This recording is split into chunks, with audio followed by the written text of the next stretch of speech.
Oh my god. That is delicious. Welcome back to Pie TV. This week, the Rammer wins the pie. Woo! I want some more of that. That's phenomenal. That was worth the wait.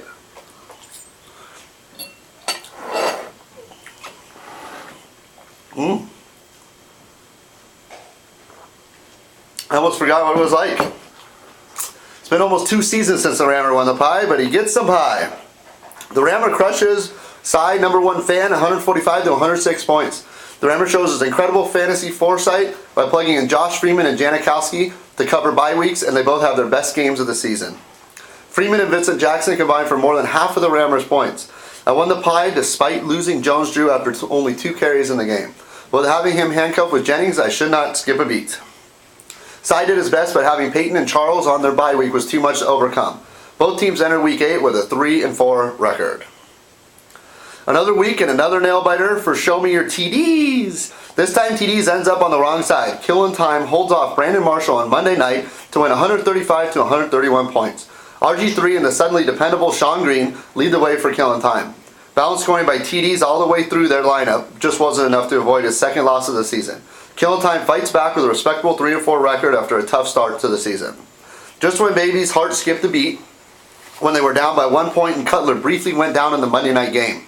Cutler returned in the second half, though, and helped them get a must-win against Panda Attack with a score of 89 to 87.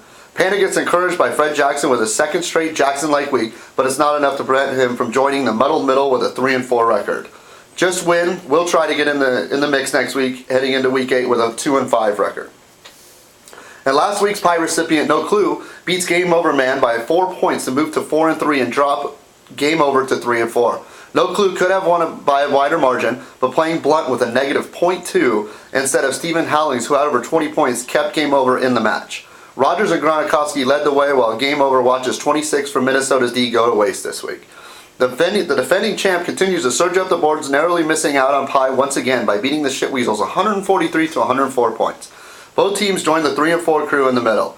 The Breeze-Colson combo does it again for the Unagis. Shits is already bitching about having to face yet another elite QB in Rogers next week. Well, really, he should be spending his time figuring out exactly what the hell his QB Cam Newton was doing and wearing at his post-game presser.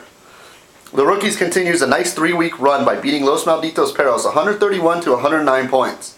Rooks moves to a comfortable 5-2, while the Perros joins the rest of us at 3-4. Foster continues to be steady for the Rookies, and Palmer puts up a solid 28-point effort in the loss for the Perros. And in what looked to be the game of the week and really didn't disappoint, the Underdogs beat the Bruising Broncos 139 to 128 points. The Underdogs currently sit on top of the standings with a 5-2 record and a smug smile on his face. The Broncos stay ahead of the herd, entering Week 8 with a 4-3 record. Flacco's 6 points and a bye week plug-in for Matt Ryan did in the Broncos this week, while Eli, Jordy Nelson, and Adrian Peterson all continue to roll for the Underdogs. And in this week's honorable mentions, if you haven't seen Matt Schaub's attempted abandoned block on Terrell Suggs during Arian Foster's brilliant cutback run, then try and find it and take a look. It's hilarious. To basically the whole Steelers team, hold on to the ball. Thanks for dropping that TD pass for my receiver batch. Appreciate it. To Chris Johnson, okay, you have our attention. To Vincent Jackson, may your newfound love affair with Freeman continue to blossom. To the fourth quarter machine of Cruz and Eli, cheers. And to Rogers' 9 touchdowns in 2 games, holy shnikes. And that's all. Thank you for the pie. I appreciate it. Hopefully more to come. It is amazing. It is delicious. Oh my god. It was really good. And into an injury-free and sleeper-filled season, you all. And remember, the first game's on Thursday this week. Happy waiver wire hunting, but sorry, Jennings is already taken.